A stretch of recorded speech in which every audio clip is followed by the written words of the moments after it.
Izany makasika niny fa mbola ako ny fankalazana ny fetim-pirenena trano efa nanomboka hatramin'ny faraika amby roapolo ny volana jona lasa teo no nankalazany fetim-pirenena ry zareo anivon'ny faritra Bongolava ny nanamarika izany ireo karazana hetsika maro samihafa.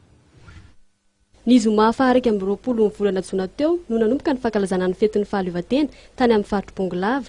Maro arak'izany ny hetsika nanamarina ny fetin'ny fankalazana, anisan'izany ny fifaninana ara-panatanjahantena toy ny atletisme, ny fifaninana zakazaka bisikileta.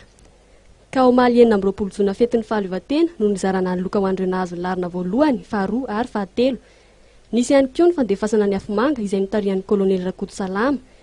Ka nanafana ny lalonana nandritra ny fankalazana ny tarika ragaklaka. Ny fankalazana moa dia teo ambany fiahian'ny ministry ny fambolena Roland Ravatomanga.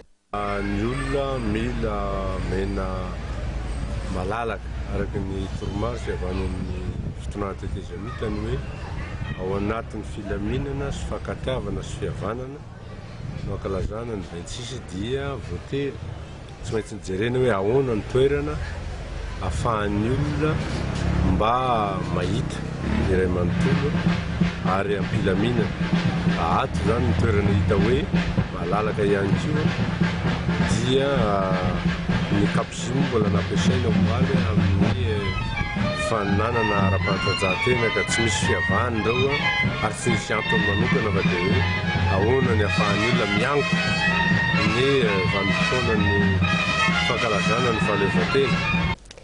Ny zotram-pilaminana ny fankalazana ny fetim-pirenena raha ho an'ny faritra Bongolava ary ny fahafito, 7 sy 9 volana jolay izao no andeha hiazo ny larinao ifinaritra tovovavy kely 14 taona izay nahazo ny larina voalohany tamin'ny hazakazaka ary hiatrika fifaninana ny toerana ka lehibe ny fatra no hiantoka azy amin'izany.